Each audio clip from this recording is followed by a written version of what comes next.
August মাসের 12 তারিখ। আর আমরা দুজনের সাথে একটা বছর কাটিয়ে ফেলাম। এখন আমি যাচ্ছি আমার গাড়িটাকে আনতে এই রোদের মধ্যে। প্রচণ্ড পরিমাণে গরম, আর গাড়িটাকে আনতে এসে আমি এখানে কোল্ড স্টার্ট করে দিয়েছি। এতটা গরম যে বলার বাইরে। সো হে এভরিওয়ান, আমি চিন্টু। সো ফাইনালি আমরা দেখতে দেখতে একটা বছর কাটিয়ে ফেললাম দুজনের সাথে, বুঝতেই পারলাম না। তো এখন আমরা রেডি হচ্ছি, এখন আমরা যাব একটু বাইরে।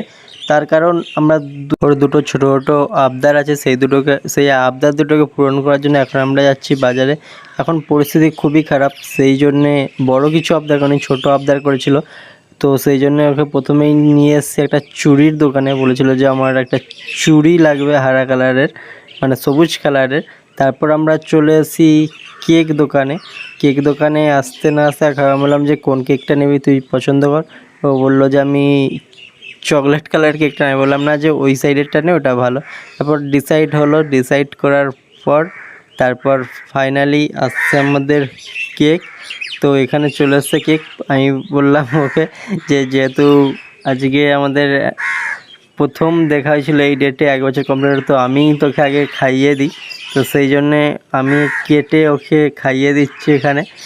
তো আমরা সত্যি কথা বলতে যখন দুজনে থাকি এতটা পরিমাণে ইয়ার্কি, এতটা পরিমাণে হাসি হয় যে বলার বাইরে। তো সেই রকমই তারপর আমি দেখাচ্ছিলাম যে এই কেক দুটোও ভালো। তারপর কেক খাওয়া হয়ে যাওয়ার পর আরও দুটো জিনিস অর্ডার করি আমরা। সেটা হচ্ছে যে এক স্যান্ডউইচ আর একটা প্যাটিস। প্রচণ্ড পরিমাণে খিদে পেয়েছিল, তো স্যান্ডউইচ গরম খেতে খুবই ভালো লাগে। এমনি নর্মাল দোকানে ভালো বানাই, বাট এতে তো রেডিমেড বানানো থাকে, অতটা ভালো হয়নি, তবু ভালো। তো এপাশে চলে এসছে স্যান্ডউইচ, ও এখনও কেক খাচ্ছে। আমি বললাম ঠিক আছে তুই কেক খা। তারপর স্যান্ডউইচটা আমি ওকে ধরিয়ে দিলাম ওর হাতে। তো আজকেই একটা দিন যে ওর ছোট দুটো আবদার করেছিল, তো সেইটা পূরণ করারই চেষ্টা করলাম ছোট করে, আর সেটাই তোমাদের সাথে শেয়ার করছি।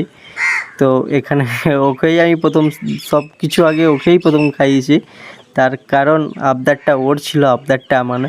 আর আমি তো খেতে ভালোবাসি, আমি তো খাবোই অবশ্যই, ও দিলেও খাবো আর না দিলেও আমি জোর জবরদস্তি করে খাবো।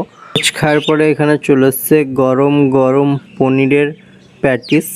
আর এখানে পুরো সসে, আমি বারণ করেছিলাম সস দিও না, বাট সসে পুরো ভর্তি করে দিয়েছে। আমাকে বললো যে যেহেতু সস দিয়েছে তো তুমিই আগে খাও, তো সেই কারণে আমিই আগে খাচ্ছি।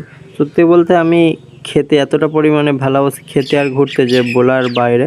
আমি খাওয়ার পর আমি বললাম এবার তুই খা। আর খেতে আমরা দুজনে সারাক্ষণ ভাচর করতেই থাকি। তারপর